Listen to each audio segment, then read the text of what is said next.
Já comecei, Marcos. Bom, então, pessoal, boa tarde a todos, né? Aos que eu não conversei ainda, não falei ainda. É com muita satisfação que eu trago de volta esse tema, né? Que já fizemos uma vez na loja Costume, né? Com um título um pouquinho diferente, mas como a gente não gravou naquela ocasião, eu achei que era importante retomar esse tema em um momento que ele está sendo bastante necessário, né? E, na verdade, é um pouco de uma reflexão do que eu estudei no meu doutorado, né, com o meu orientador, que puxou muito pela filosofia, e a gente acabou estudando muitos filósofos contemporâneos, e ao estudar esses filósofos contemporâneos, alguns deles até ateus ou agnósticos, a gente percebeu como eles, apesar de terem um pensamento em alguns aspectos distante do nosso em relação a essa questão, né, de serem ateus e agnósticos, eles tinham uma visão de mundo que acrescenta muito a gente, que, em geral, tem um regime de validade das coisas muito diferente, porque a gente, a partir do momento que tem uma visão de mundo que acredita na alma, no espírito, em seres superiores, né, e no invisível, né, a gente inclui nessa crença uma série de outras, às vezes, não refletidas. E aí a gente fica sempre naquela dúvida. Eu acredito, mas eu acredito até que ponto? Eu acredito em quê e não acredito em quê? O que é que eu posso considerar verdade? O que é que eu não posso considerar verdade? E depois, além disso, uma outra questão que entra nessa exposição de hoje é o que é, na verdade, o que é de fato essa verdade que nós falamos tanto, né? Que está expressa tanto na filosofia quanto na religião, como até na própria ciência, e por que não dizer na arte, né? Eu vou começar aqui. Espera aí que eu ia dar um spoiler, porque eu ia começar já num outro slide, num slide já que adiante. Então, eu voltei ali para. Não sei se já está compartilhando aí com vocês. Sim, Marcos. Acho que sim, né? Pronto. Então, deixa eu maximizar aqui. Bom, esse é o nosso tema, né? E eu até coloquei no cartaz, em um dos cartazes, que eu até aproveito o primeiro slide como cartaz também, que serve para o Instagram e tal, no formato dele, para colocar essa frase de Pitágoras, que é considerado um dos mestres, né? No passado, né? Que ele dizia isso: escuta e serás sábio. O começo da sabedoria é o silêncio. Aí a gente lembra assim, o que seria esse silêncio, se não a busca interior, né? De encontrar a sabedoria dentro de si mesmo, né? De tentar buscar esta escuta interna, né? Que muitas vezes o barulho dos nossos pensamentos, né? Aí já com isso já estou antecipando que o pensamento ainda não é tão interno, né? O barulho das nossas emoções, o barulho das nossas percepções externas não deixa a gente alcançar muitas vezes este silêncio interior, né? E aí a gente se depara com esta máxima do mestre Jesus, né? Que também deixa a gente com uma grande interrogação: conhecereis a verdade e a verdade os libertará. E olhe que isso está no Evangelho de João, que é um dos mais místicos e um dos que mais conhecia determinadas informações iniciáticas e tal.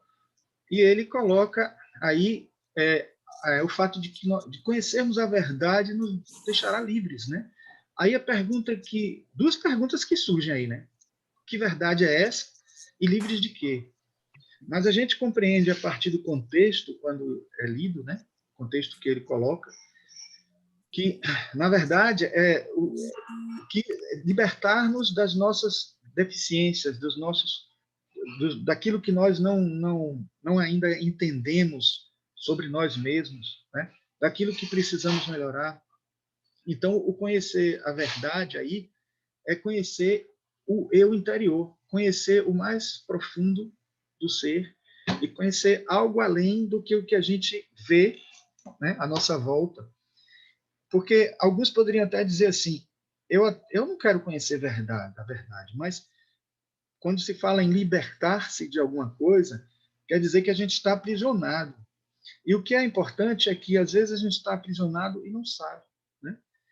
A gente está aprisionado nesse sentido que está colocado aí, muitas vezes, quando a pessoa não conhece a verdade, a pessoa não está nem percebendo o quanto ela está escravizada a alguns pensamentos, algumas ideias, alguns paradigmas que levam a pessoa a uma atitude não muito adequada na vida.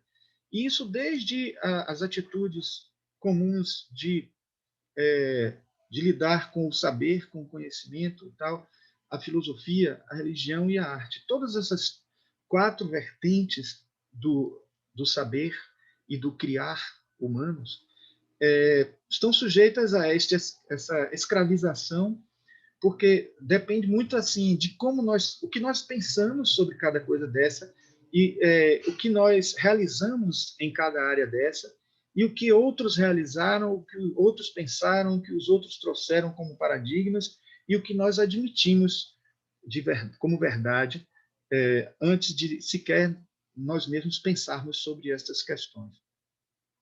Eu trouxe aqui a capa da revista Sofia, nós temos aqui a coordenadora editorial da revista, temos a honra de estar aqui presente, Zeneida, da revista Sofia, e esse foi um artigo que nós escrevemos para a revista em 2018, né?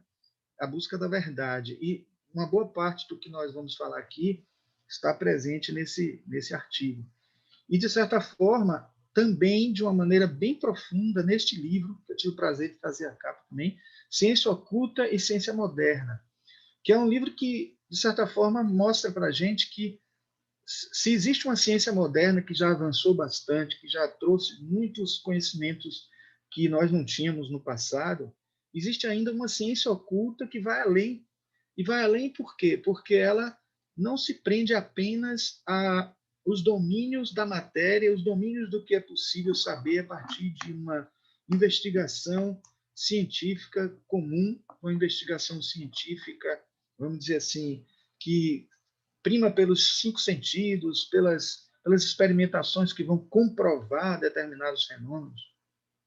Ao longo dessa fala nossa, que eu vou dividir em duas partes, um momento em que nós vamos expor rapidamente alguns slides com algumas informações sobre esse saber, sobre a verdade, sobre esse regime de verdade dentro de cada área dessa que nós falamos, e depois vamos ter um momento de reflexão geral de tudo que eu vou falar para a nossa vida cotidiana, e a gente pode abrir para uma discussão e todos poderão participar. Certo?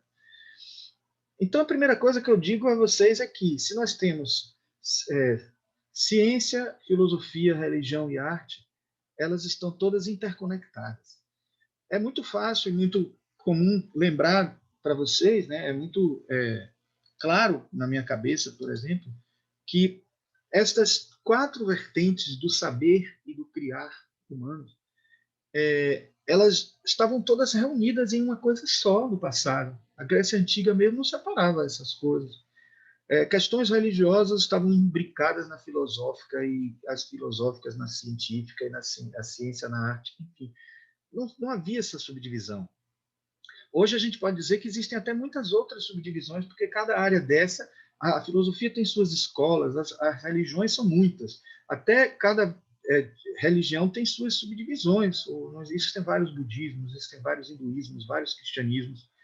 Na ciência também, nós temos muitas ciências, ciências humanas, ciências exatas, e cada uma delas com suas diferenciações e especializações. E as formas de arte também. Mas elas não podem ser desvinculadas, porque elas são quatro vertentes diferentes de a gente obter conhecimento, vamos dizer assim, ou um saber que não está atrelado a nenhuma delas, mas é um saber que é independente de tudo isso, mas que você pode obter a partir de cada uma delas. É como se você tivesse diferentes ângulos de visão de uma mesma coisa, ou um espelho com múltiplas faces, e a gente pode até associar essas quatro vertentes teoria dos raios, dos 7 raios, né? Dos 7 temperamentos. Não vamos entrar muito profundamente nisso, mas, de certa forma, aqui já está registrado para aqueles que já dominam essa questão, né? Dos 7 raios. E ainda temos um segundo raio, que é o da sabedoria. O primeiro raio da vontade de poder, que podemos dizer que é a vontade imanente, que antecede todas essas vertentes aí de aquisição de saber e de criação, e a vontade transcendente, que é digamos assim, a meta, que é o que está no final de todas essas realidades. Nós podemos estar mais, digamos assim, presentemente ligados a um desses raios, a uma dessas vertentes, a uma dessas áreas de saber, mas isso não significa que nós estejamos presos também somente a uma área de criação, uma área de saber humano, porque elas também se conectam, como eu disse a vocês. E quando eu digo que a ciência faz parte do quinto raio, filosofia do quarto raio, etc., não é só ela, né? Existem outras vertentes presentes aí nesse. Então, isso aí quer dizer que ela estaria melhor alojada, e eu diria assim, quando ela é praticada, a ciência, a filosofia, a arte, a religião, quando elas são praticadas dentro do seu objetivo maior, elas estão presentes nesses raios. Mas elas podem também sofrer desvirtuações ou combinações salutares quando elas se unem às energias de outros raios e conseguem produzir resultados interessantíssimos. Mas vamos adiante. A primeira coisa que eu queria falar para vocês, como ponto-chave da nossa fala aqui, é sobre essa figura aí do Ludwig Wittgenstein. Eu fiquei apaixonado por Wittgenstein, pela filosofia dele, quando eu estudei para o doutorado e vi que ele criou uma ruptura na filosofia. Antes de Wittgenstein, a lógica era entendida como uma forma de pensar melhor, né? Era entendida como a arte de saber, de pensar, tanto que no século XVII foi criado na França, né, em Paris, uma escola chamada Port Royal, que pegava todos aqueles aprendizados da Grécia Antiga, todos os aprendizados de lógica, e tentou mostrar como a lógica pode ser útil no nosso pensar e na nossa linguagem. E, de certa forma, o Wittgenstein, neste livro aqui, Tratados Lógico-Filosóficos, ele chega, de certa forma, ao ápice dessa lógica. É como se ele chegasse assim a dizer até onde eu posso chegar com a lógica. Só que a lógica não é o único caminho, né? E ele, justamente, foi aí que ele constatou, porque quando ele chegou ao máximo onde ela pode nos permitir alcançar, ele percebeu as deficiências dela, né? Percebeu como ela não consegue atender a tudo e, diga-se de passagem, atende muito mal a muitas coisas, né? E a gente percebe também que, no entendimento dele, essa ideia da lógica, a lógica pode servir muito bem à linguagem, né? E se a gente parar para pensar, alguns filósofos que defendiam essas teorias até Wittgenstein colocavam na linguagem um poder tão grande que eles diziam, inclusive, que nós só somos seres humanos porque temos linguagem. Nós só conseguimos ter esta capacidade de interagir com os outros, sermos seres superiores, entre aspas, porque temos uma linguagem. E alguns autores, até questionando isso, disseram assim, não, na verdade, nós, por sermos inteligentes, é que nós temos linguagem, não é porque temos linguagem que somos inteligentes. Repare que é uma diferença grande aí, que parece não existir, mas o fato de nós termos uma capacidade que é acima da razão, nós conseguimos, para nos comunicarmos, utilizar a linguagem e articular essa linguagem. E Wittgenstein foi que conseguiu mostrar essa clareza de entendimento de que a linguagem ela é muito mais útil e eficaz para o chamado mundo das representações. Então, a linguagem ela é um discurso sobre a realidade, não é a realidade em si, né? Então, se a linguagem é um discurso sobre a realidade, ela, em muitos casos, está muito distante da realidade. E quem pegou muito claramente esses ensinamentos de Wittgenstein foi Foucault, quando ele escreveu aquele livro As Palavras e as Coisas, porque ele disse para a gente assim, que há uma diferença entre o mundo das representações e o mundo dos acontecimentos.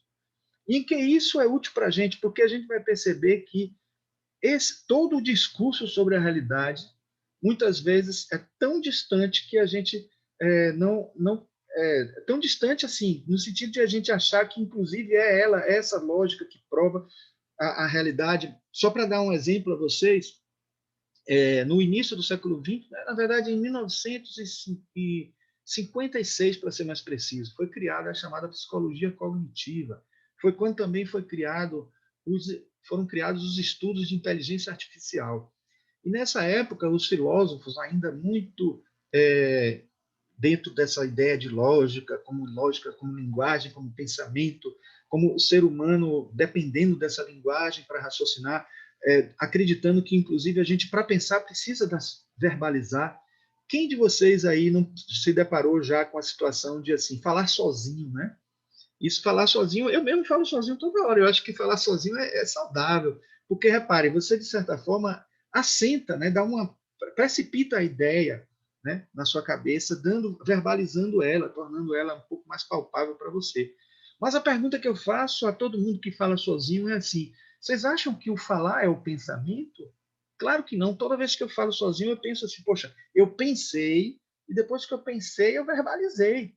E às vezes eu até fico pensando assim: poxa, para que eu verbalizei? Porque o pensamento já aconteceu, o pensamento já está na minha cabeça, ele já aconteceu ali. Por que eu preciso falar? De certa forma, aí às vezes até penso assim, porque quando a gente fala em voz alta, a gente pensa assim: será que tem algumas pessoas aqui à minha volta que poderiam estar ouvindo, né, seres invisíveis, etc. Isso é uma pergunta que fica. Mas independente dessa pergunta ou não, o que eu estou querendo dizer a vocês é assim, que o pensamento não são as palavras. O pensamento não é o que nós chamamos de palavras, nem é a linguagem, é algo que antecede, é algo que vem, que está acima, que transcende essa linguagem. E nós, porque estamos interagindo num mundo que depende dessa linguagem, né, por causa desses quatro corpos que nós temos, né, da personalidade, que nos pede, né, que essa linguagem, esse raciocínio dentro de um nível mais palpável para nós possa acontecer, é que a gente acaba dependendo dessa linguagem. Então, os cientistas que começaram a estudar a inteligência artificial desde 1956, o computador começou a surgir nos anos 60, anos 70 aprimorou até chegar nos dias de hoje, mas a inteligência artificial já existia naquele tempo. E uma grande questão que surgiu na época, assim, vamos fazer com os computadores exatamente como os homens pensam. Aí vem a pergunta, como é que os homens pensam?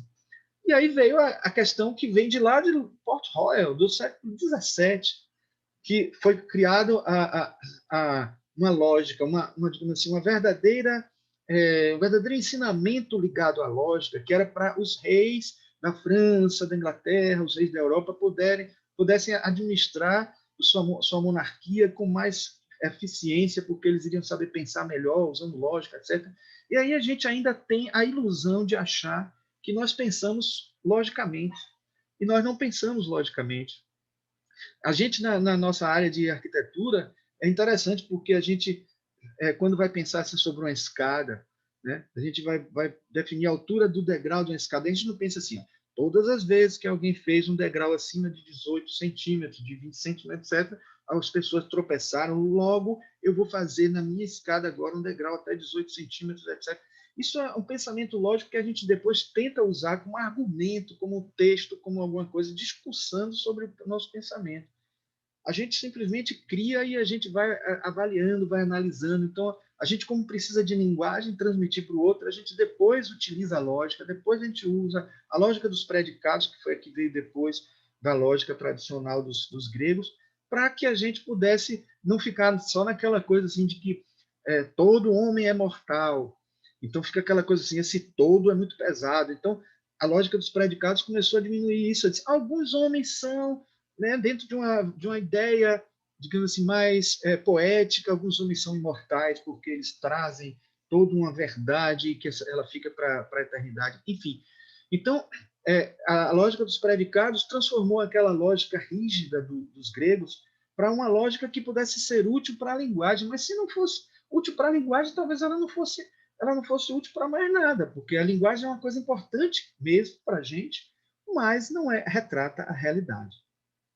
E a grande ruptura, a virada linguística que Wittgenstein fez, ao ponto de ser chamado o primeiro Wittgenstein e o segundo Wittgenstein, que é o que escreveu tratados lógico-filosóficos e o que escreveu investigações filosóficas, que foi o livro que introduziu o chamado pós-estruturalismo na filosofia.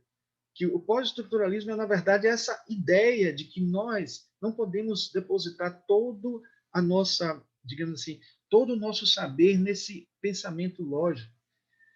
Porque existe um lado que é o lado do pensamento, da estrutura linguística que a gente forma do pensamento, e o lado que é independente disso, que é a forma de pensar da gente, que está fora dessa trama, vamos dizer assim. Então, nas investigações filosóficas, ele trabalhou muito o mundo dos acontecimentos, porque uma coisa é como a gente fala do que aconteceu e outra coisa é o que aconteceu de fato. Então, gente, ele não negou a lógica, ele não negou, ele, de certa forma, foi o grande precursor daquilo que foi descoberto anos mais tarde por alguns cientistas, que nós temos dois lados, né? O lado direito e esquerdo do cérebro.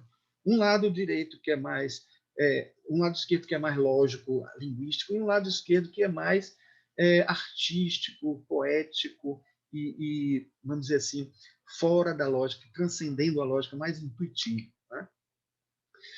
Então, além dele, nós temos muitos outros filósofos, né? Eu diria que esse aqui, esses dois aqui, Gilles Deleuze e Félix Guattari, aliás, deixa eu voltar aqui, que eu estava tentando tirar esse retângulo que estava aqui, acabei tirando a ilustração.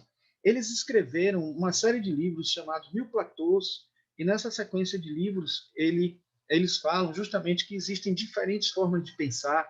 O pensamento arborescente é que ele diz que é um pensamento ainda muito cartesiano, que é como se fosse uma árvore que se ramifica, e eles falaram de um pensamento rizomático, que é muito mais complexo, vocês podem ver pela ilustração que está aqui, que mostra que é um pensamento muito mais amplo. E a ideia dos mil platôs é a ideia que diz que nós não temos uma só vertente de pensamento, muitas vertentes, e é por isso que são platôs diferentes, e cada platô, que são os planos, né, eles têm uma certa coerência entre eles, precisa ter uma certa coerência, porque muitas vezes as pessoas dizem que são ateias ou agnósticas, e às vezes admitem uma coisa que está ali. É aquela velha história que a gente diz de uma maneira popular, ateu, graças a Deus, né?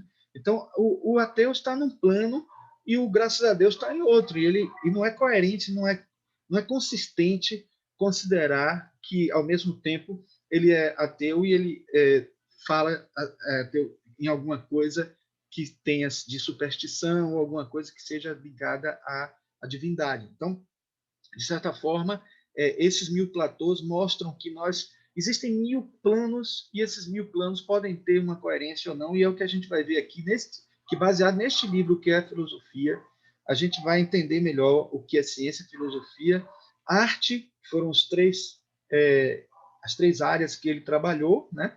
E eu acrescentei essa religião que ele não trabalhou, mas que cabe muito bem, e justamente o meu trabalho aqui diferenciado do que está no livro dele é incluir também a religião.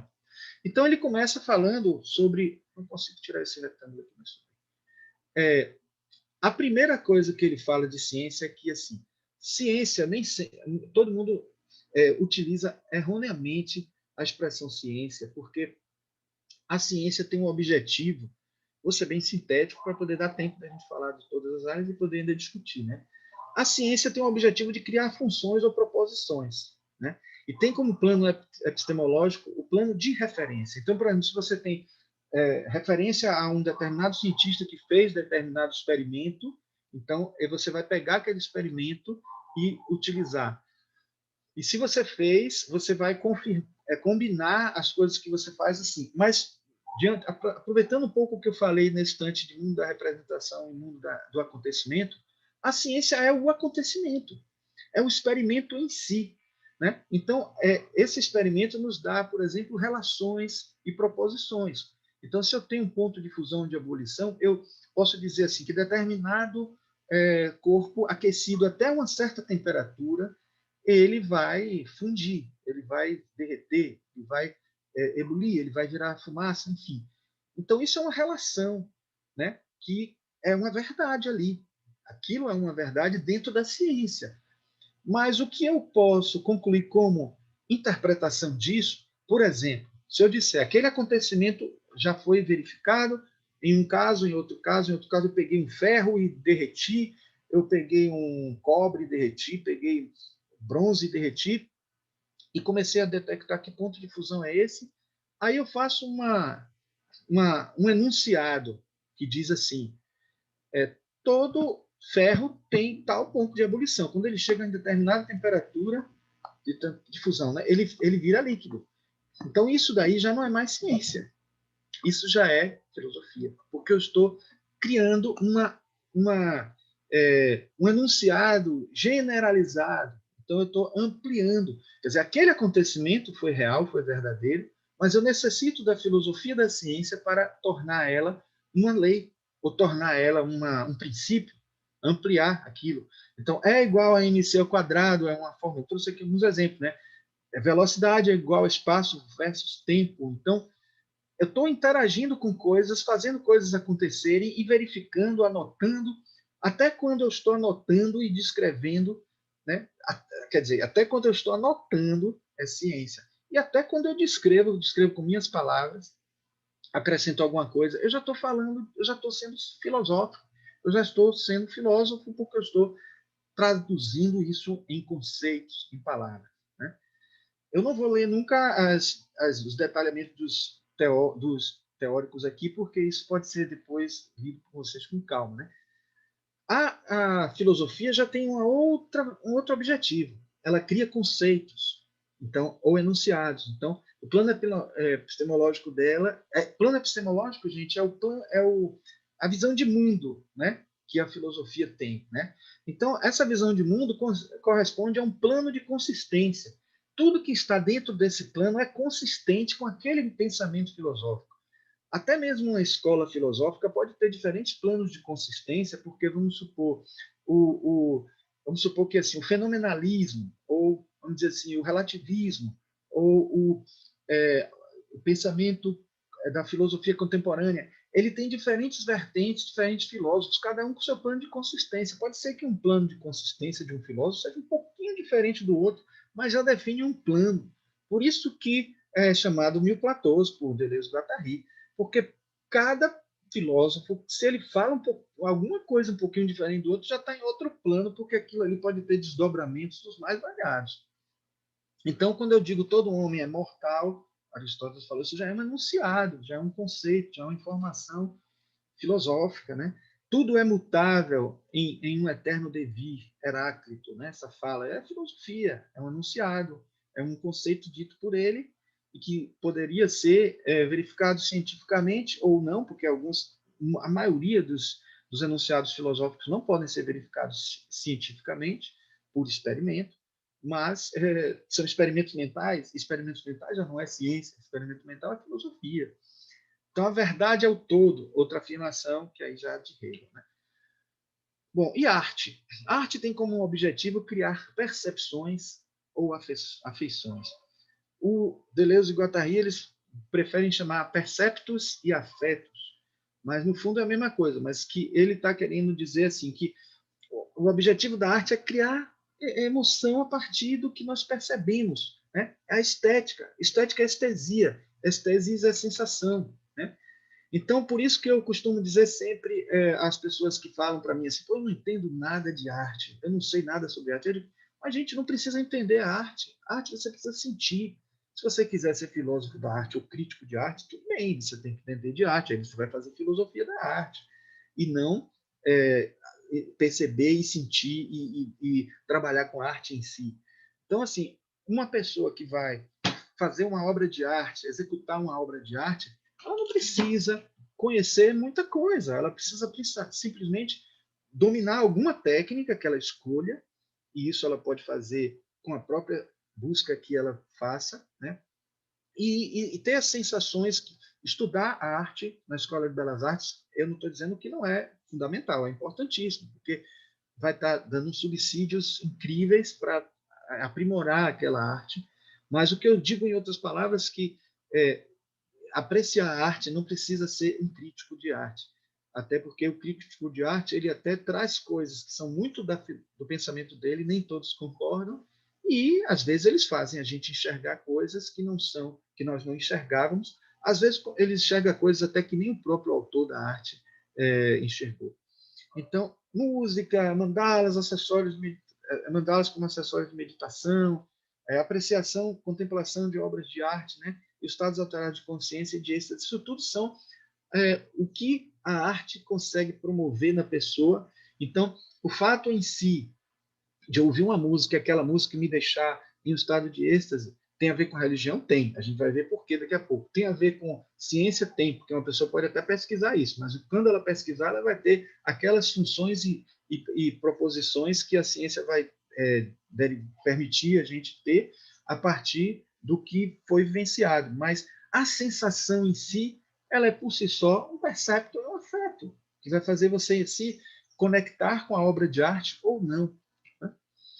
E, por último, eu botei aqui um X bem grande, que é importante que deixe bem claro que não foi uma informação vinda de Deleuze-Guattari, mas eu quis colocar na mesma bojo do contínuo da afirmação aqui, porque ficou faltando. Sinceramente, ficou porque eles, como agnósticos, eles não acharam importante, né, e eles têm uma visão muito, vamos dizer assim, crítica da religião, mas a gente pode dizer que o objetivo, olha a ousadia, né? Mas o objetivo de religião dentro dessa sequência seria obter revelações ou crenças. Então, o plano epistemológico é as crenças, o plano das crenças, né? Então, eu tenho numa religião, numa determinada religião, eu tenho um plano de crença, a outra eu tenho outro. Dentro do próprio hinduísmo, eu tenho vários planos de crenças, porque alguns acreditam em uma coisa, outros não acreditam em outra.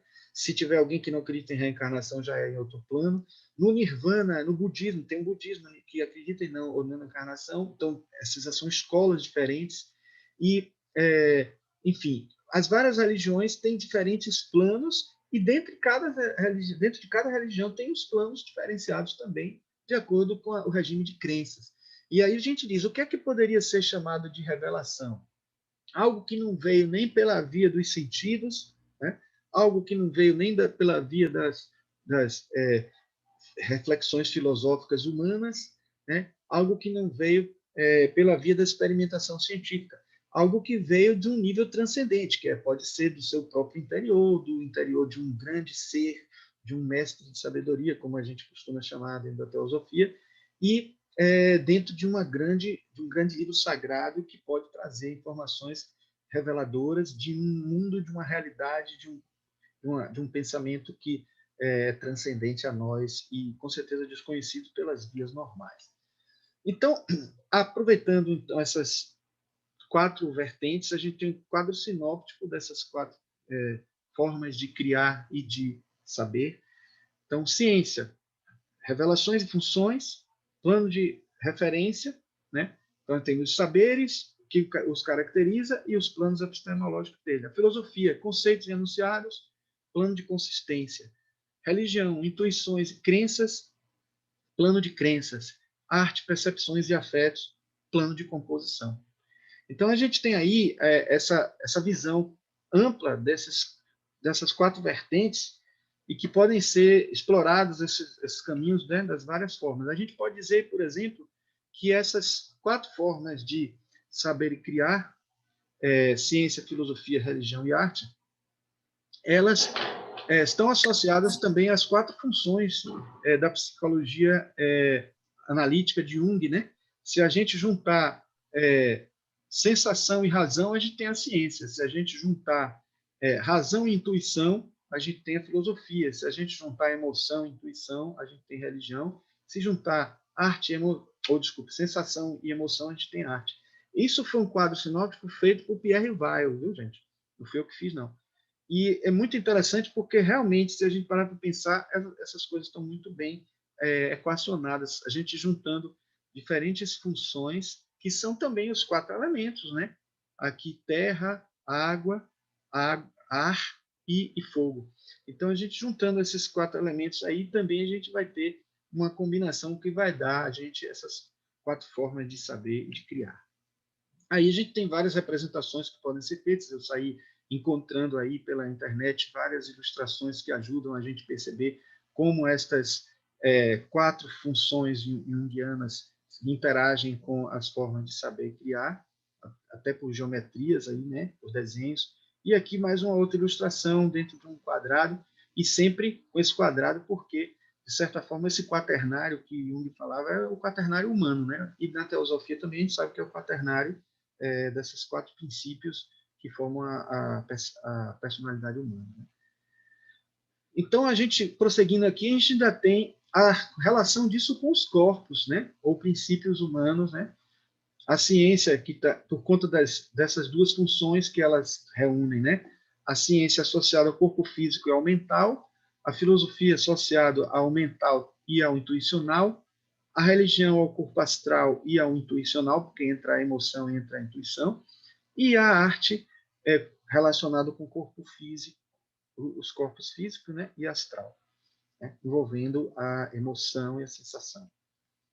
Bom, gente, aí temos que começar a ver como é que cada uma dessas questões vão ser vistas, né, a ciência. Eu sempre digo a gente assim que para vocês que alguns de vocês pensam assim, determinada coisa foi provada cientificamente ou não foi provada cientificamente.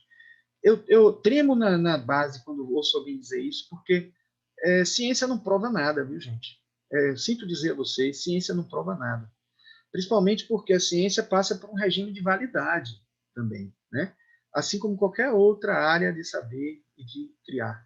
Eu digo isso e dou sempre o exemplo, já estou até precisando mudar esse exemplo, porque eu sempre dou ele, mas de que quando o bóson de Higgs foi descoberto em 2012, ele estava para se cortar a verba para a pesquisa do bóson de Higgs e os cientistas apressaram essa conclusão e, sem precisar recorrer a esse exemplo, a gente pode dizer a vocês que quando a gente olha para trás na ciência, quanta coisa foi deixada de lado e quanta coisa foi negada depois, porque mostrou-se que não era uma coisa que era uma coisa que servia como verdade até um certo momento.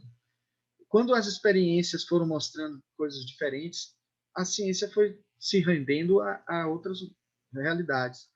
Então, a gente tem que entender que, pelo menos dentro de um mesmo universo, que tem 1000 platôs de planos, né, de coerência, de referência, de composição, etc., mesmo dentro desse mundo que tem essa variação toda, a gente pode dizer alguma coisa e ainda sem falar em outros mundos, né? O Rupert Sheldrake, que eu vou falar dele daqui a pouco, ele já rompeu com aquela ideia de que lei é universal dentro da física, porque não existe mais constante física nem constante cosmológica. Todas as constantes físicas e cosmológicas sofrem variações, e elas não podem ser consideradas, né? Por isso que eu coloquei aqui leis ou rotinas. Será que a ciência realmente traduz-se em leis ou em princípios, como se pensava, né? Talvez até a religião possa ter isso mais profundamente definido, porque as leis universais e leis cósmicas estariam mais dentro do âmbito de uma revelação, porque nós não sabemos essas leis ainda. Se vamos levar milênios para descobrir que a teoria científica que a gente acredita hoje é mentira, quando é que a gente vai chegar a uma lei universal? Nunca, nunca, porque dentro da nossa perspectiva relativa de ver o mundo, a gente não consegue ver o absoluto. E o absoluto está mais perto daqueles que estão num nível evolutivo muito superior ao nosso. Até essas leis que são de revelações religiosas, elas não são universais, porque até ele vai dizer assim, funciona com o nosso sistema solar, nosso logos solar, funciona no nosso logos planetário, no nosso logos galáctico, mas será que funciona para todo um multiverso, todo um cosmos com K, ou não? Então, é importante que a gente tenha essa visão e perceba que as chamadas leis hoje... Mas se a gente parar para pensar, o Rupert Sheldrake também estava certo quando ele escreveu um livro, que eu também vou falar daqui a pouco, tá aqui, é um livro fantástico, Ciência Sem Dogmas, daqui a pouco eu vou falar dele para vocês. Ele fala assim, porque quando um cientista diz que, por exemplo, estou perseguindo, fazendo pesquisas para chegar a uma lei que defina determinada coisa, por que tem que ter uma lei? Se o cientista ele é agnóstico, por que ele persegue uma lei? Quando o cientista persegue uma lei, ele está sendo religioso, entre aspas, porque ele está antevendo, ele está acreditando, ele está tendo uma crença antes de ter um experimento. Então, essa crença é um dogma. E, às vezes, se ele tem de cara a ideia de que o mundo é tudo feito de matéria e não existe o espírito, e não existe alma, nem nada disso, ele já tem um dogma que predefine todas as conclusões que ele vai ter e interfere nos resultados. Com certeza, não há dúvida nenhuma. Assim como a linguagem também interfere nos resultados. Estava lendo outro dia um livro que fala do budismo Theravada e do budismo Mahayana, e dizendo, por exemplo, que a atenção plena no budismo do budismo Mahayana significa algo assim que você às vezes pode pensar quando a gente ouve atenção plena, né? O mindfulness, a meditação da atenção plena. Ela é algo que parece que você precisa estar num nível evolutivo fantástico para alcançar ela, porque o nome pleno já leva a gente a entender isso, né? Mas eu estava lendo que o budismo Theravada ele prefere usar, aliás, eu troquei, o budismo Theravada que utiliza mais atenção plena no sentido a palavra plena mesmo, né? E no budismo Mahayana já utiliza mais assim num sentido de atenção pura. O que é nesse sentido atenção pura? Seria uma atenção que você dispensa as outras coisas e simplesmente atenta apenas aquela coisa. Então, repare que quando você fala em atenção pura, já muda um pouquinho a distância que nós podemos ter do que uma atenção plena. Poxa, veja como a linguagem, só num exemplo desse que eu estou dando, como a linguagem faz uma certa diferença, mas a gente precisa da linguagem para se comunicar. E, às vezes, por conta de uma palavra, pode mudar o comportamento, mudar a atitude, mudar a forma de pensar sobre determinadas coisas. E da mesma maneira, a gente tem que pensar que a ciência, dentro de todas as suas investigações, as pessoas confundem muito ciência com filosofia, gente. Porque se eu estiver falando uma teoria quântica, né, se eu estiver falando sobre uma teoria quântica qualquer, eu não estou falando de ciência. Eu estou falando de algo que se relaciona com ciência, tem a ver com ciência. Mas eu, quando falo de uma teoria quântica, eu estou filosofando. Aquilo é filosofia de ciência, mas não é a ciência em si. Nesse sentido que nós estamos falando de ciência como algo que tem a ver com que é relação e função. É o fenômeno em si, que pode ser interpretado por uns de uma forma, por outros de outra. Né? Aí eu trago aqui a Helena Blavatsky, né, no volume 5 de Doutrina Secreta, ela dizendo: a ciência passa ao largo, segundo o seu capricho e fantasia, sobre dezenas de nomes e heróis da antiguidade, somente porque em sua história entram acentuados elementos míticos. E aí veja, né, como isso já exclui uma série de fatores, porque a gente tem aquela ideia de que a ciência ela fica sujeita, de certa forma, à filosofia, à crença, aos dogmas científicos do cientista. Então, assim, o que é que custa você dizer assim, eu não acredito em astrologia, o que é que custa o astrólogo testar? Né? Eu tenho uma frase célebre se não me engano, de até Isaac Newton falando para Harley, que ele não acredita em astrologia porque ele não testou, porque ele não experimentou. Quando ele testar e verificar, ele vai ver como as coisas. Eu mesmo não acreditava algum tempo atrás, há bastante tempo atrás, e fiz mesmo meus experimentos. E depois desses experimentos, eu não tinha como duvidar, porque estava ali, era o fato, eram contra fatos não argumentos, né? Lembre essa frase que é bem comum. E os argumentos são filosóficos. Você pode querer negar algo, mas o fato está lá, é uma verdade científica.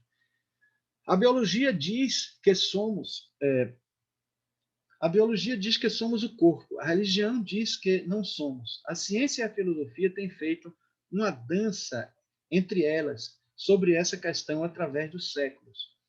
Algumas vezes concordando e muito frequentemente discordando. A ciência contemporânea, por exemplo, a física quântica, está se afastando do ponto de vista puramente material, enquanto que a filosofia, o humanismo secular, está se dirigindo para ele. Olha que coisa interessante, né? Para mostrar que essas coisas, gente, são só assim, competências diferentes de analisar o mesmo universo. Se isso que eu estou considerando que a ciência, que está considerando a filosofia, foi o que um filósofo disse a partir de uns tempos né, na filosofia contemporânea, que é o que se acredita hoje na filosofia contemporânea, no passado tudo estava no mesmo nível. Se a gente parar para pensar, a gente só está compartimentando essas coisas para que a gente possa entender melhor e estudar melhor tudo isso, né? E isso está num livro da editora Teosófica, Chegando Aonde Você Está, A Vida de Meditação, de Stephen Harrison. Aconselho a leitura desse livro, muito bom, por sinal. Então, pessoal, ainda agora, trazendo o livro de Rupert Sheldrake, que eu falei na estante, que eu até mostrei a vocês, este autor ele é fantástico porque ele tem uma abertura, ele é justamente um cientista que não deixa de fazer experimentos por qualquer preconceito, até dentro da filosofia espiritualista que ele tem.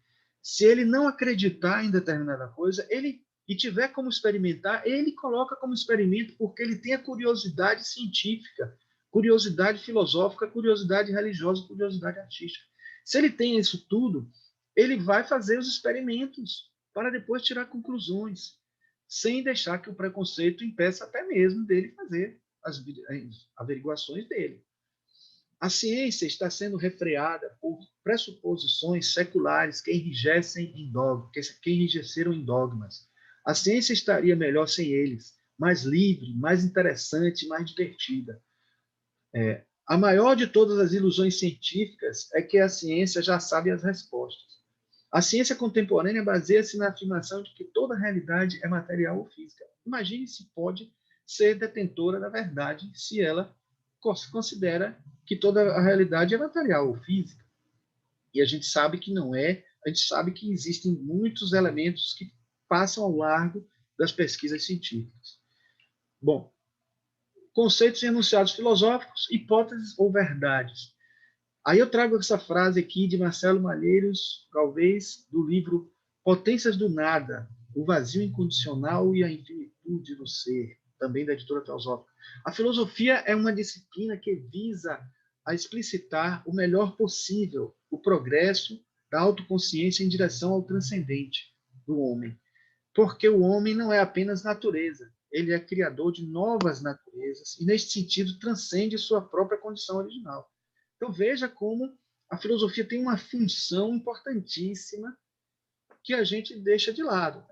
Ela na verdade, enquanto geradora, criadora de conceitos, ela está aqui para fazer com que o homem alcance esse progresso, exercite esse progresso, ainda que utilizando um instrumento de linguagem que não é um instrumento do eu verdadeiro, mas é um instrumento que vai ser necessário para que algumas questões sejam trabalhadas dentro do intelecto superior, dentro do búdico, dentro do nível que a gente queira chamar intuitivo, transcendente, né? Ainda também Helena Blavatsky fala em Isis sem véu, o homem não pode ter nenhum Deus que não seja limitado por suas próprias concepções humanas.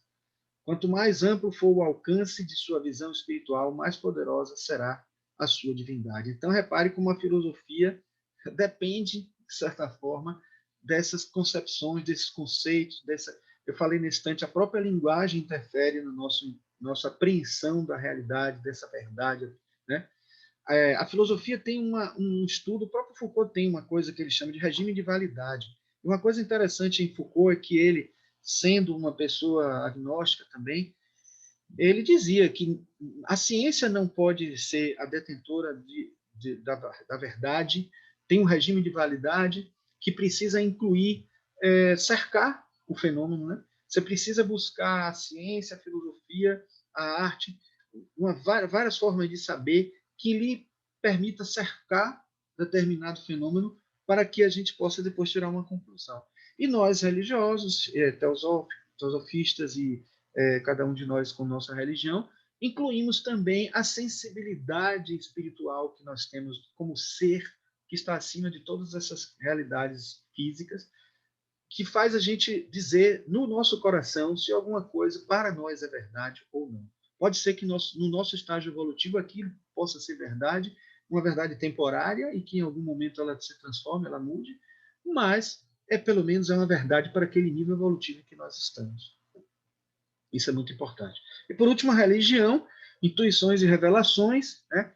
Eu trouxe aqui uma coisa que vai ser polêmica, de certa forma, e é polêmica de alguma forma, porque todo mundo sempre disse que religião vem do religare, né? Religar o homem a Deus. Mas esse filósofo aqui, Jorge Agamben, que eu estudei também no tempo do doutorado, ele diz uma coisa diferente.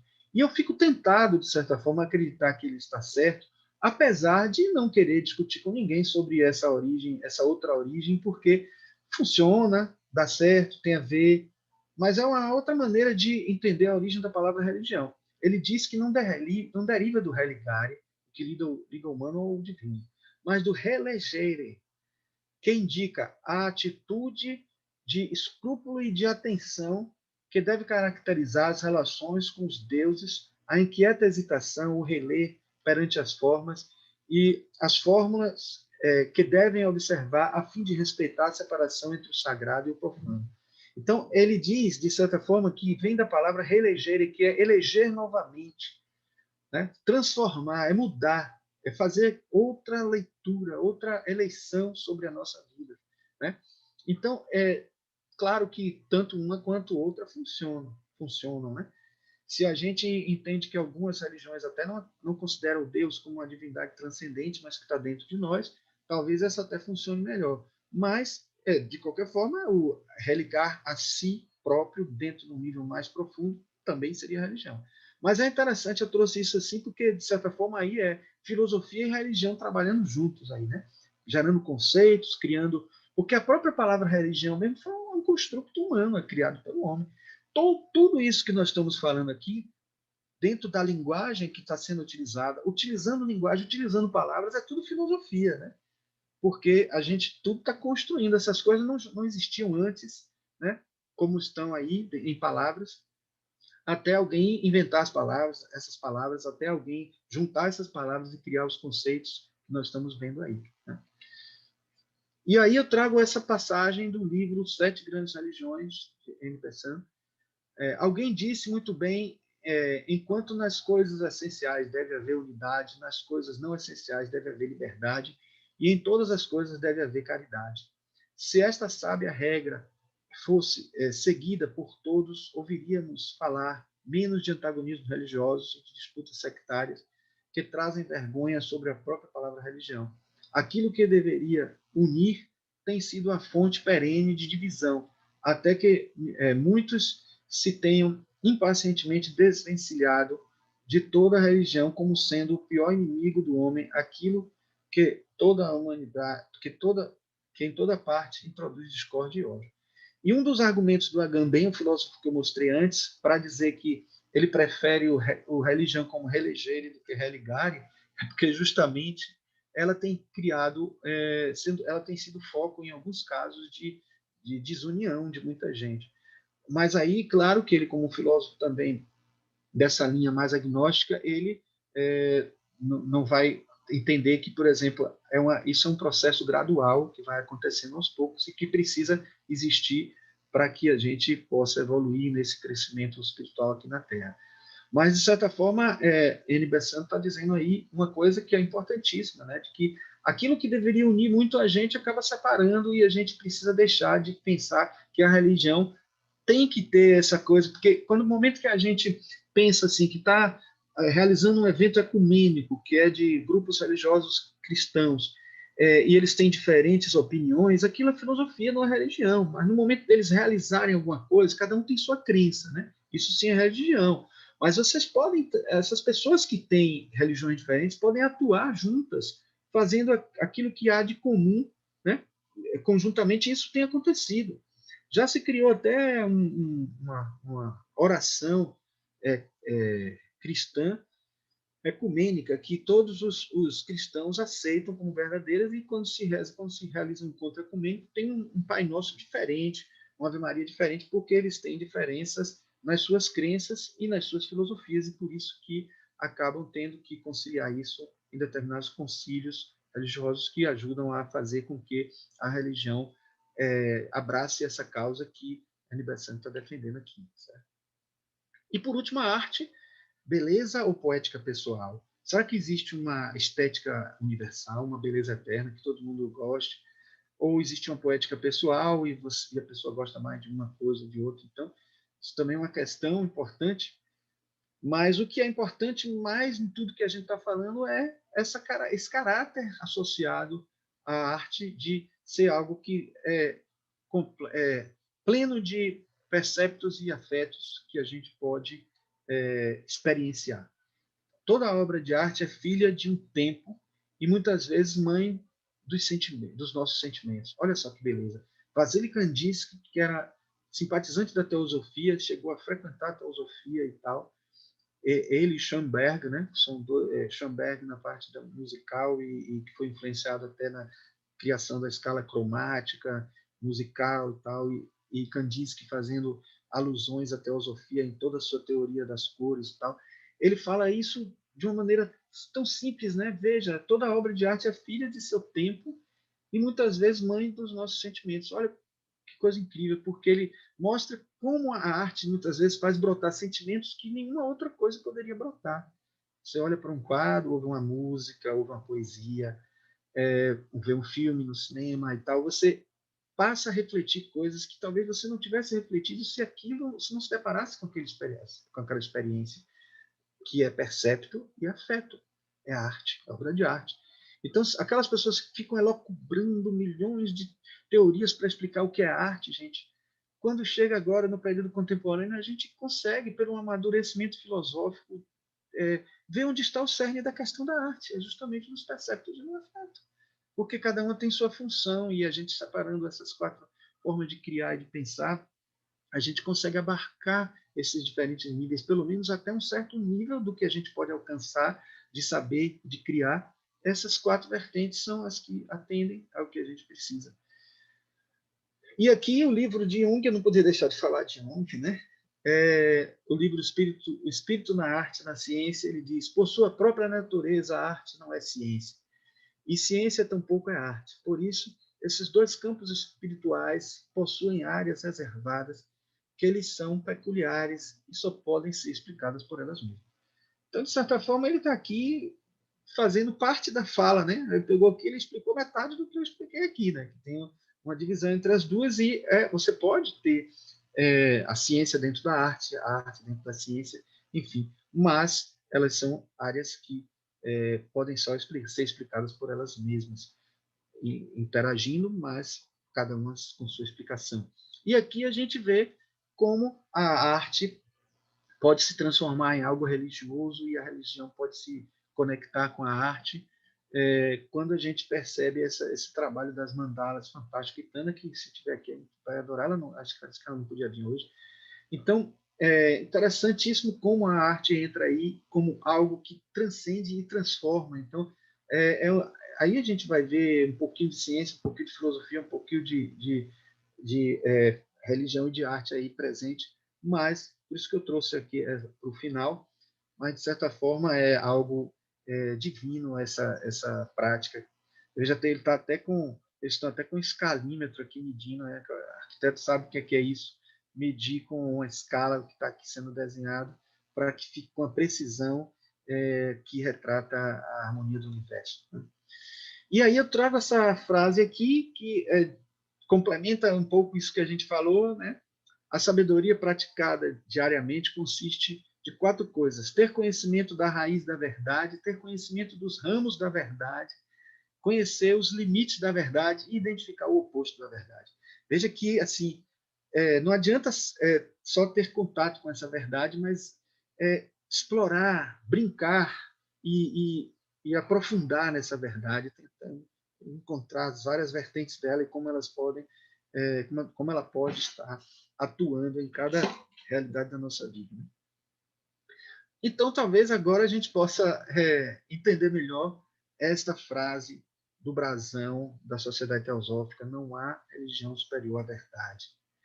Então, no fundo, essa verdade ela transcende a religião, transcende a ciência, transcende a filosofia, transcende a arte.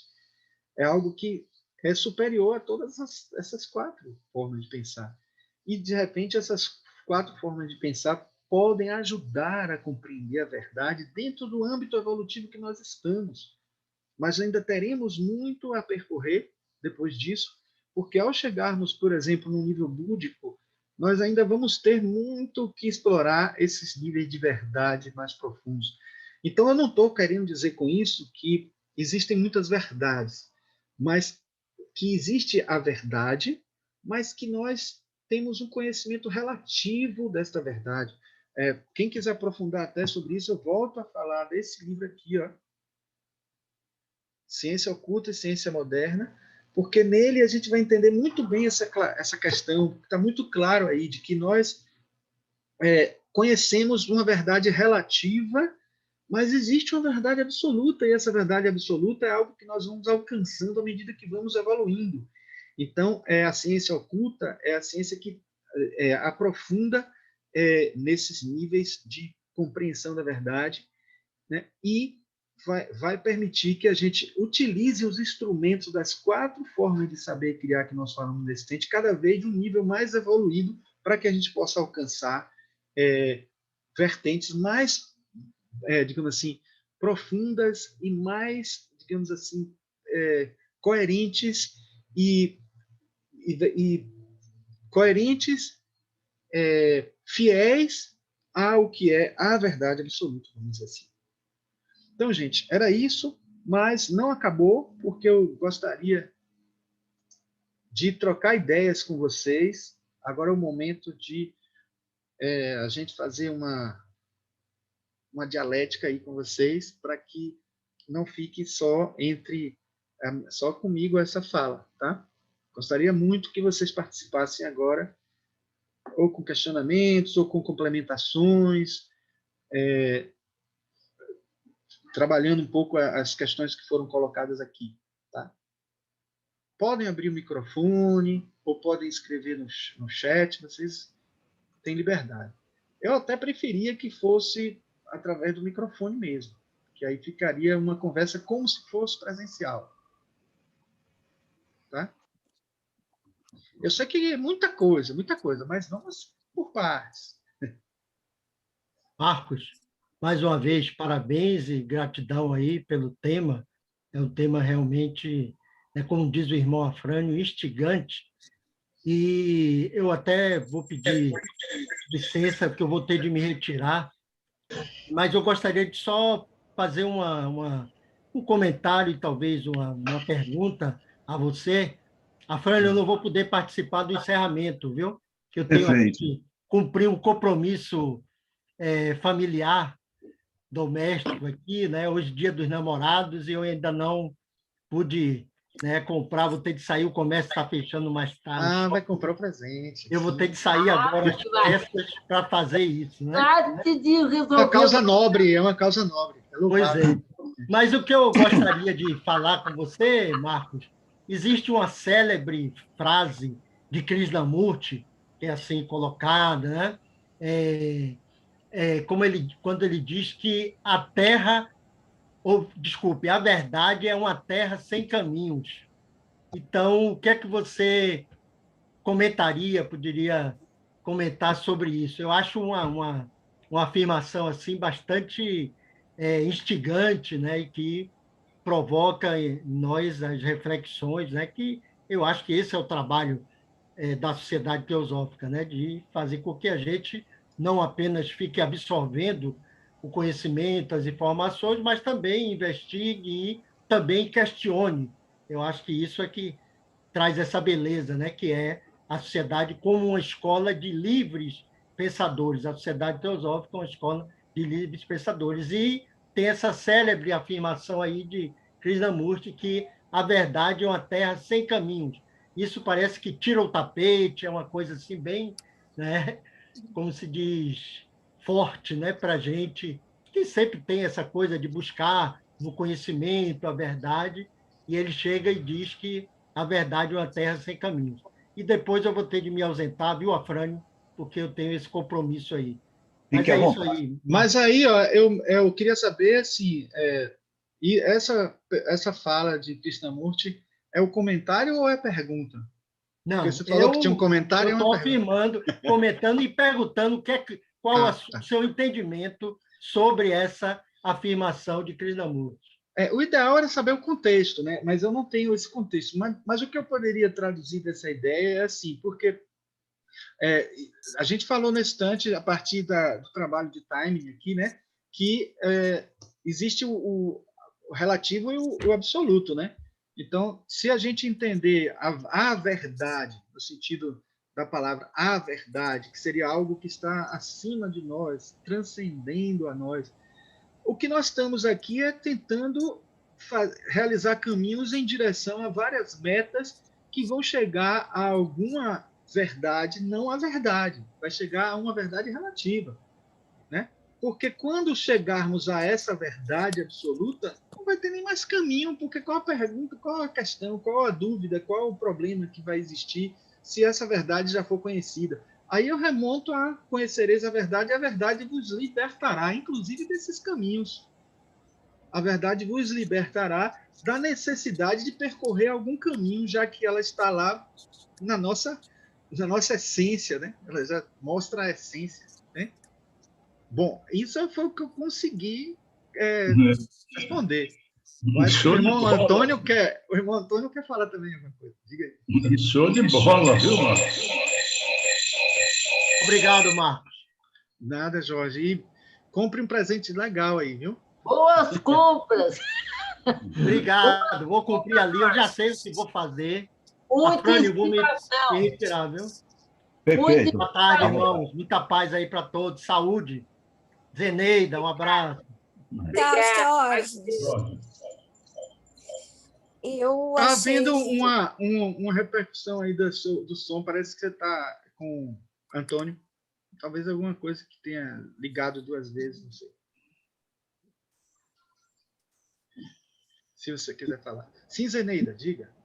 Não, é a frase que eu captei assim como a mais importante para mim, é aquela frase quando Annie Besant falou que em tudo deve haver caridade, porque nós, da Sociedade Teosófica, somos muito voltados para o estudo, para o intelecto, e como eu tive no passado o lar da criança, né, aqui dentro do Instituto Teosófico, e uma vez que a Rada Burnier, nossa presidenta, falecida, saudosa, eu perguntei para ela sobre isso, porque tinha muitos irmãos que falavam que a sociedade era feita de buscadores, era para estudar, não era para ficar ajudando assim, né, o próximo, desse tipo, desse jeito.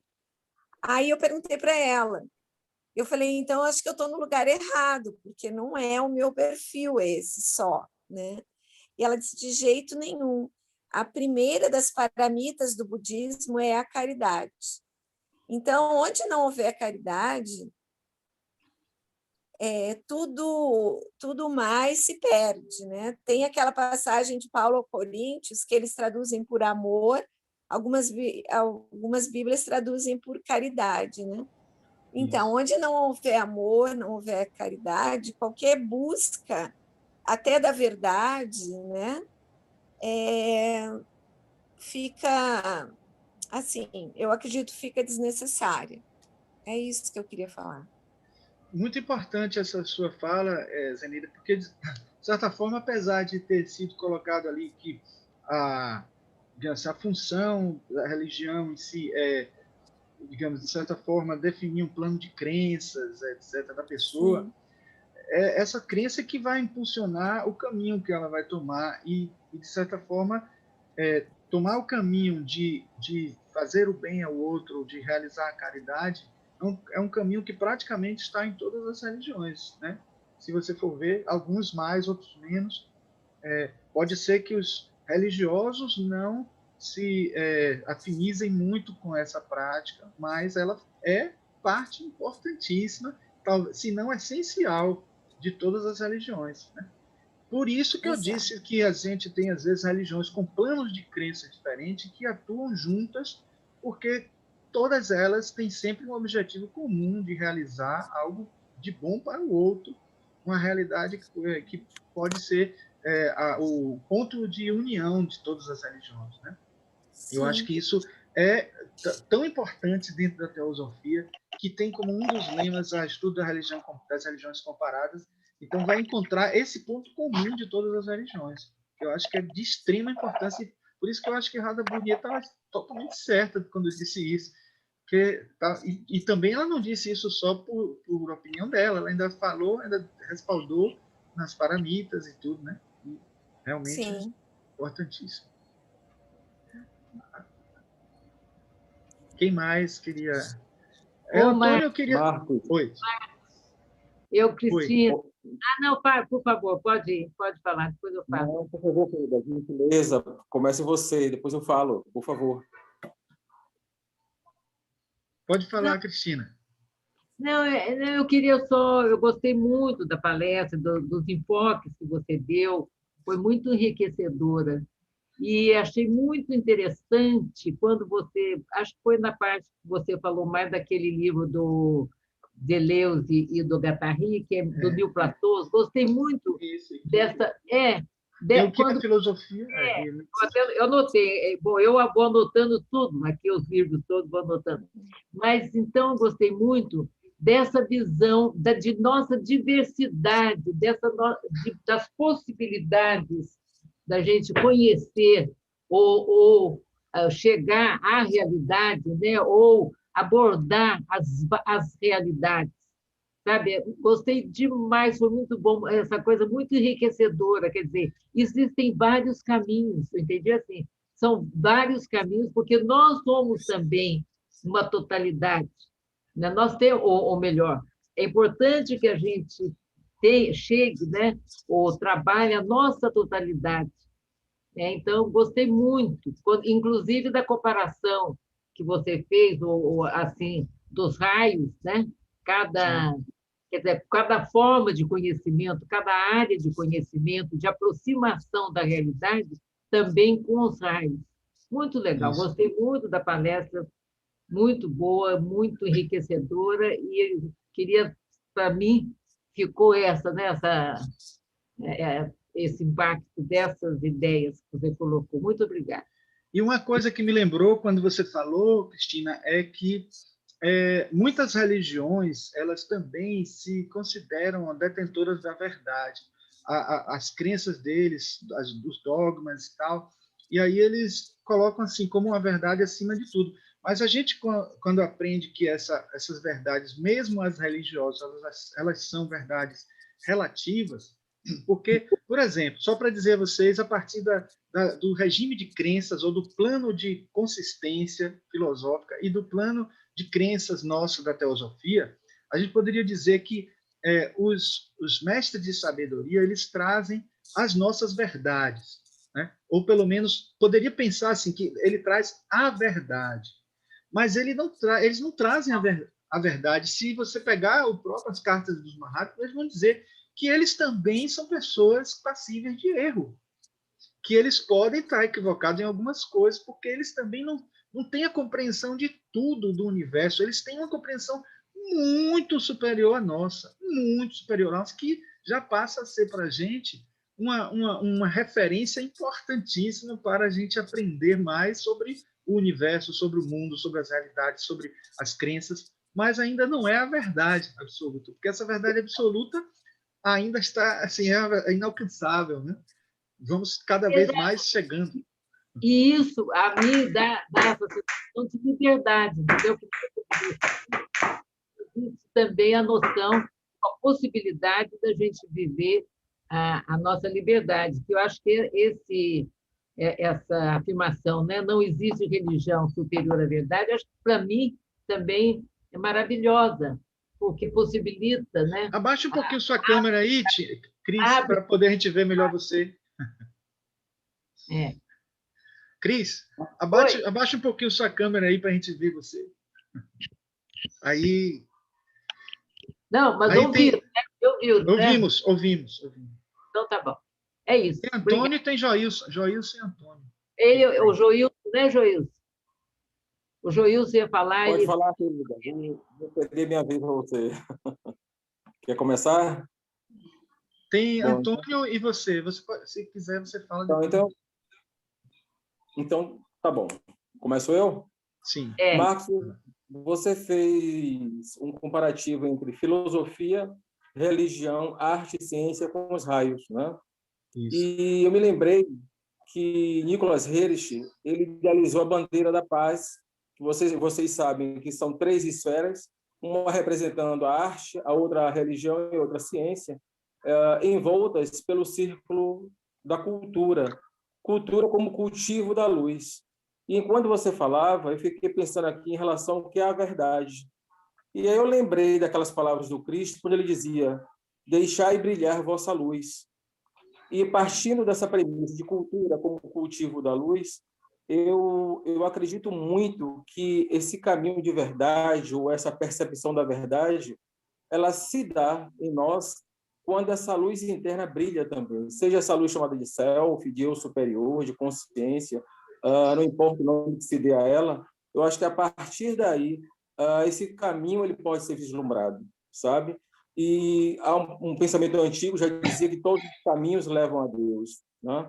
E eu penso que é justamente a partir dessa compreensão da luz, a partir dessa compreensão dessa energia interna nossa, aí a gente nós não temos como nos furtar a essa perspectiva interna, chame ela de espiritual ou qualquer outro termo.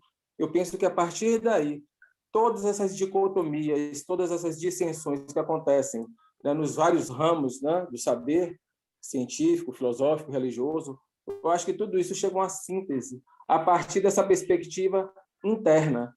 Então, a gente passa, na verdade, ao largo dessas questões puramente dialéticas, né, da fala. Engraçado que você trouxe Pitágoras como silêncio, não é verdade? Isso. Quando nós voltamos para dentro, num processo de reflexão muito profunda, a gente se dá conta que é justamente esse silêncio que nos revela tudo aquilo que precisa ser conhecido.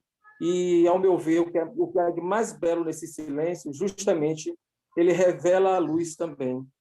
Então, eu te parabenizo, né, pela sua palestra, como sempre, trazendo assim ensinamentos valiosos para todos nós. Eu outro dia estava pensando a seu respeito, nessa sua questão de conhecimentos e ensinamentos. Eu comentei com uma amiga minha, disse: olha, eu acho que Marx está fazendo uma trilocação, né? Ele se divide em 3 e cada parte dessa faz um estudo específico. Então, Pedro, quisera eu. Parabéns mais uma vez. Você está mais do que padre. Eu estou precisando muito disso, mas não alcancei esse nível ainda não. Isso que você falou me lembrou. Quero pedir licença, que eu vou precisar sair, que eu tenho que levar a cachorrinha. Ok. Para fazer xixi, já passou da hora dela. Tá certo, Zenilda. Fique à vontade. Parabéns, adorei, como sempre, a sua palestra. Tá? Obrigado, e feliz de ver todos os irmãos de Salvador aí presentes. Boa sorte. Um abraço. Um abraço, Zenilda. Obrigada. Tchau, Cristina, Fran. Muito prazer. Boa sorte. Antônio, pode falar, Antônio. Oi, diga. Pode falar. Pode, à vontade. É porque você está em 2 terminais, parece. Eu vou resolver isso aqui. Você pode abaixar o som do celular, alguma coisa assim. Só um instantinho.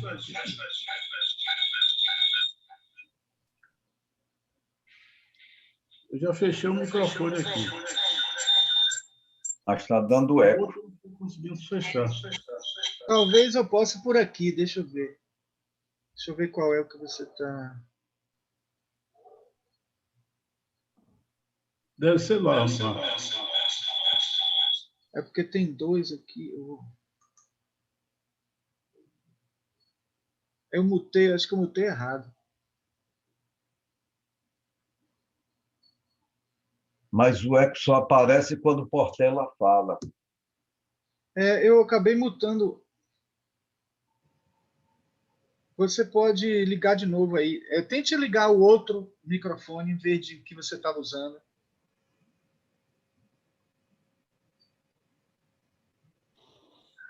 Pois, liguei esse outro aqui. Agora ficaram ambos, né? Mas está muito eco. Eu me recordo de uma palestra da senhora Rada Brunier, onde ela tratou um assunto que foi colocado aqui. A relação entre... Aliás, a relação de identidade entre o amor e a caridade. O título da pregação foi Um Olhar do Cristianismo sobre o Bhagavad Gita. Ou o contrário, um olhar do Bhagavad Gita sobre o cristianismo. E parece que o título foi a primeira hipótese. Mas ela mencionou, chamou a atenção, nessa relação de identidade entre o amor e a caridade, ao discurso de São Paulo, aos seus convertidos em Corinto, que estou aqui vendo, no capítulo 13, onde ela disse literalmente em alguns versículos, aspas, ainda que eu falasse as línguas dos homens e dos anjos e não tivesse amor, seria como um metal que soa ou como o sino que tine. E ainda que tivesse o dom de profecia e conhecesse todos os mistérios de toda a ciência, e ainda que tivesse toda a fé de tal maneira que transportasse os montes e não tivesse amor, nada seria. O texto do discurso de São Paulo aos seus convertidos em Corinto prossegue nesta linha, mas me parece que aqui será suficiente dentro do contexto que foi colocado anteriormente pela irmã, com o seu comentário, Marcos, e com o comentário de um outro irmão ou irmão que também entrou na ocasião. Eu aproveitei a carona para também fazer a minha parte, pretender fazer a minha parte. Certo. Então, nesta visão, né, para a sua consideração. É isso. Então, de certa forma, tudo isso que está sendo abordado, eu vou desligar aqui, vou mutar aqui o microfone para poder não ter o eco.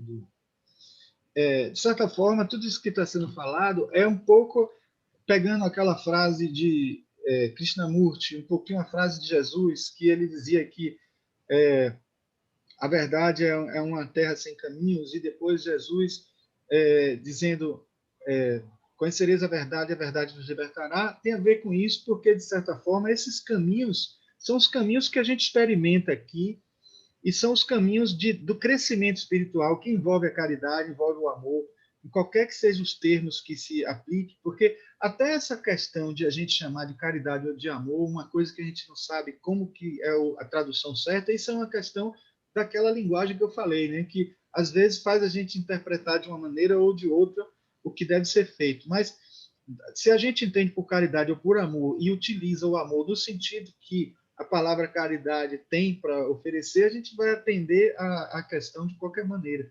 Mas é importante que a gente até associe isso tudo a mais uma palavra, a mais uma frase de Jesus, que é que ele diz, eu sou o caminho, a verdade e a vida. Quando ele diz isso, ele não está dizendo que as palavras que ele disse, ou o ensinamento do evangelho, que não foi nem ele que escreveu, né? Ou todos os preceitos cristãos são a verdade. Ele não está dizendo isso. Quando ele diz, ele não diz assim, minhas palavras, ou tudo que vai ser escrito que eu falei para vocês é verdade. Eu sou o caminho, tudo que eu falei é verdade. Ele não disse isso. Ele disse, eu sou o caminho, a verdade e a vida.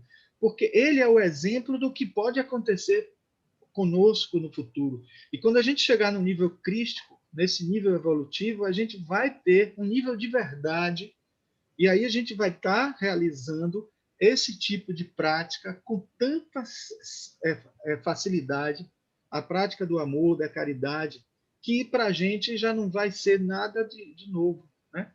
Então, enquanto precisa que alguém diga, se eu não realizar a caridade, de nada adiantará, é porque ainda não estamos no nível de realizar a caridade como nós nos alimentamos com o nosso alimento necessário do dia a dia.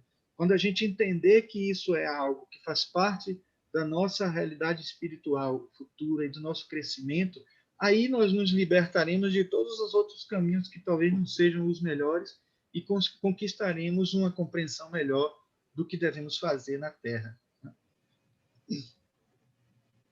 É basicamente isso que eu queria dizer. Marcos, eu vou fazer um ligeiro comentário. Certo. Aliás, antes disso, eu gostaria de enaltecer o seu trabalho, porque você reuniu ideias até muito complexas e transformar num enunciado muito claro e muito produtivo. Está mais uma vez de parabéns. Agora, voltando ao tema da verdade, eu até digo que no meu primeiro contato com a sociedade teosófica, eu olhei assim com certa reserva esse enunciado que diz que não há religião superior à verdade. Eu até pensei, eu digo, será que esse pessoal não está sendo pretensioso? Porque eu associei aquela frase como se a verdade está aqui. Você entendeu? Porque Entendi. é o meu primeiro contato, mas depois, evidentemente, eu compreendi que essa verdade é algo que tem que ser perseguido e que tem que ser buscado, independente de religião, evidentemente, independente de filosofia, quer dizer, é algo interior e profundo. Então, isso aí ficou pacificado. Mas a minha primeira impressão me causou esse estigma, vamos dizer assim. Mas tudo bem. Agora, eu queria fazer também um pequeno comentário, porque numa palestra anterior você falou de telepatia, e que a telepatia não é simples transmissão de uma palavra, de uma ideia, é um contexto muito mais profundo que envolve uma comunicação plena, algo que estaria muito além da nossa maneira de enunciar a palavra. Quer dizer, a telepatia tem essa possibilidade abrangente. E assim também eu vejo a arte, porque a arte também eu vejo como essa forma de comunicação profunda que traz uma mensagem ali, que é uma mensagem também com essa mescla da beleza e da amorosidade que o artista empregou para trazer aquilo ao público. Então, eu vejo essa arte com uma capacidade imensa de comunicação. E eu compreendi isso através da música, principalmente, quando eu comecei a meditar na música de guitarra e eu comecei a descobrir uma porção de coisas, muitas vezes partia do título, às vezes de nenhum título, mas só da própria música mesmo. Eu chegava a um contexto que, para mim, tinha muito significado. Então, eu compreendi aquilo de uma maneira assim diferente ou diferenciada. Então, eu pergunto para você se a arte é tudo isso mesmo que eu estou pensando, assim, que traz esse contexto parecido com a telepatia? A arte é tudo isso, sim, porque, como eu disse na palestra, tudo está conectado. Então, assim, você nunca tem arte separada, filosofia separada, história, ou ciência separada. Quando você entra em contato via percepto e afeto, se emociona, né? Porque o afeto é o corpo astral ali, né? Você percebe pelo corpo físico, você tem os instrumentos de percepção, mas você conecta tudo isso com o seu eu superior e algumas são muito superficiais e que vão fazer você sentir aquela emoção daquele momento, mas talvez não toque a fundo. Então, assim, quando você junta a arte com a religião, ou quando você junta a arte com uma percepção mais profunda do seu eu, que faz você ir a fundo mesmo no seu eu, às vezes a mesma obra de arte pode fazer com que uma pessoa não ache nada interessante aquilo ali e outro entre em êxtase, porque para aquela pessoa aquela obra significou muito, né? Então, sim, É isso tudo que você está falando mesmo, porque ela vai fazer conexões em níveis mais variados e não vai precisar de palavras, principalmente as artes não verbais.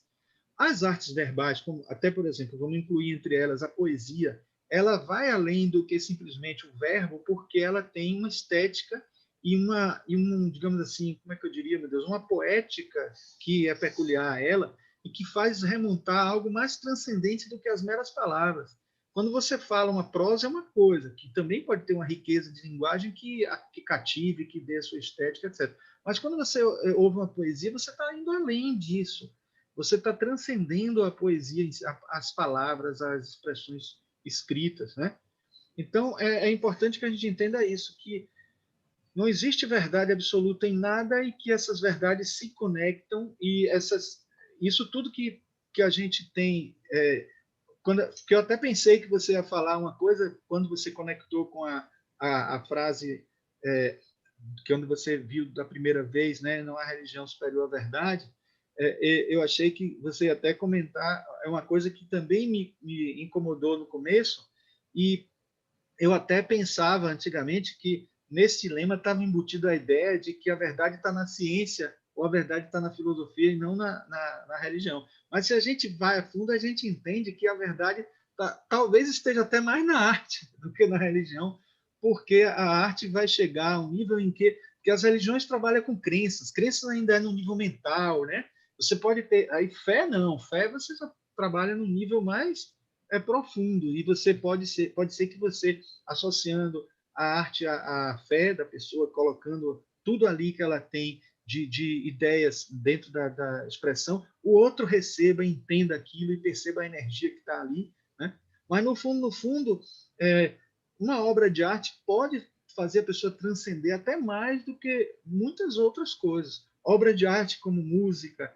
Eu mesmo tenho uma coisa que eu perguntei ao meu professor de Tai Chi Chuan algum tempo atrás, que eu tinha um certo bloqueio de chorar, né? Era difícil eu chorar com alguma coisa, precisa ser uma coisa muito forte. E eu choro facilmente com música. Se tiver uma música belíssima, assim, muito bem elaborada, bem construída melodicamente, eu choro com facilidade. Aí sabe o que ele me disse? Uma coisa que eu não tinha pensado ainda. É porque a música me faz chorar porque eu nem penso na emoção. A emoção vem. Quando é alguma coisa conceitual, eu fico me defendendo mentalmente, eu crio algum mecanismo de bloqueio ou alguma coisa que logo de imediato na minha cabeça diz, não, mas tem isso, tem aquilo outro, aí dá tempo do meu racional bloquear o sentimento. E a música não, toca direto no sentimento, ou seja, a arte toca direto no sentimento, os perceptos e afetos. Não entra o racional e tal. Entra o racional depois, se você quiser comentar sobre a arte, dizer o que foi que você achou dela, mas aí não vai dizer que achou de um jeito, outro vai dizer que achou de outro, né? Então, em essência, é isso aí. Muito, muito boa a sua explicação e até serve como introdução ao trabalho que vamos realizar. Vai fazer. Legal. Que é arte e intuição espiritual. Eu vou usar as imagens de xilogravura do senhor Gilvan Samico, que, para mim, é um dos artistas mais consagrados que eu já tive contato até hoje. Então, todos estão convidados para a próxima semana. Muito obrigado. Muito bom. Marcos. Oi. Sou eu, Cristina. Sim, Cris. Eu gostei muito também, me chamou a atenção daqueles quadros que você colocou, aquela relação. Eu queria que você, por favor, falasse um pouquinho mais dessa relação da arte com composições. Você foi, acho que cada tinha sensações, não sei o quê, e tinha a arte, daí a relação com as composições. Você podia falar um pouquinho sobre isso? Tá. É porque os dois filósofos, Deleuze e Guattari, eles defendem a ideia de que cada vertente dessa, de saber e de criar, né, ciência, filosofia, arte e religião, eles defendem que tem um plano onde estão, digamos assim, toda a visão de mundo associada a ela, né? Então, a ciência tem um plano de referência que é assim: se eu faço um experimento, outro experimento, outro fez, todos eles estão fazendo para ver se está coincidindo. Então, um plano de referência que eles chamam. a filosofia tem o chamado plano de coerência, que é assim, eu tenho o meu plano de coerência, que eu penso assim, eu acho que assim, cada um de nós tem o seu plano de coerência, porque, por exemplo, se vocês leem um filósofo, concordam com ele, você alimenta o seu plano de coerência, vai ler outro filósofo, alimenta, mas vai chegar uma hora que se tem um conflitante com o outro, um pensa de um jeito, outro pensa de outro, você vai ter que decidir, e nessa hora você define o seu plano de coerência entre um e outro. Mas quando você junta todos eles, você constrói um plano de coerência que é seu, que não é nem do filósofo A, nem do filósofo B, nem do filósofo C. É o seu. E na arte, o plano que existe não é nem de referência, nem de coerência. O plano que a arte tem é o plano de composição. E o plano de composição nada mais é do que o estilo, a maneira do artista trabalhar a arte, de como ele quais são os conceitos que ele trabalha ali, a questão que ele trabalha na hora de compor a sua arte. Então, o plano de composição, quando eu falei conceito, inclusive, é um pouco filosofia também, né? Mas, no fundo, o plano de composição nada mais é do que, efetivamente, os elementos que o artista usa para realizar o percepto e o afeto no outro que está vendo. Então, se são notas musicais, como ele trabalha essas notas musicais, se são pinceladas num quadro, como ele trabalha essas pinceladas no quadro, se é a dança, como ele realiza essa dança para poder ter o efeito de percepto e afeto. Então, o plano de composição é algo que varia de artista para artista, de época para época. Então, o plano de composição é isso. A gente pensa até, por exemplo, que os filósofos contemporâneos já não admitem mais essa ideia de plano de composição, pensando que isso é uma coisa lá do século XIX, que ninguém mais fala de composição, mas não. Eles voltam a essa ideia de plano de composição porque não se pode desvincular o artista do plano de composição dele. O que é que ele pretende com a obra dele? Não é comunicar nada, porque ele não está no nível da linguagem, mas que expressão ele quer dar e que percepto ele quer produzir na pessoa que vai assistir, que vai ver, que vai ouvir, que vai... Não, daí, dá licença, daí, eu pensei nisso quando o seu Afrano falou da emoção que ele sente, essa coisa e também você comentou que diante de uma obra de arte, não é o racional, quer dizer, esse plano de composição que nos impacta, né? De uma outra forma. Exatamente. Essa coerência, eu acho que daí tem a coerência entre a gente e a obra de arte, essa sintonia, né, do nosso ser com a obra de arte que faz com que a obra, né, nos faça chorar. Não é isso, mais ou menos? Exatamente. Ai, que lindo! Muito obrigada.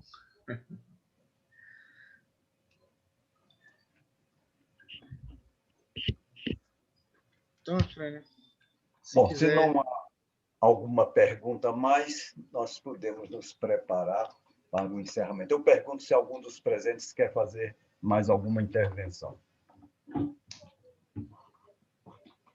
Bom, não havendo, nós podemos assumir aquela posição confortável e, ao mesmo tempo que cerramos os nossos olhos, agradecemos os momentos passados nessa tarde e o trabalho do nosso irmão, que nos trouxe muito valor. Vamos, então, recitar o mantra da unidade. Ó vida oculta, que vibras em cada átomo, ó luz oculta, que brilhas em cada criatura, ó amor oculto, que tudo abrange na unidade. Saiba todo aquele que se sente uno contigo, que ele é, por isso mesmo, uno com todos os outros. Paz a todos os seres.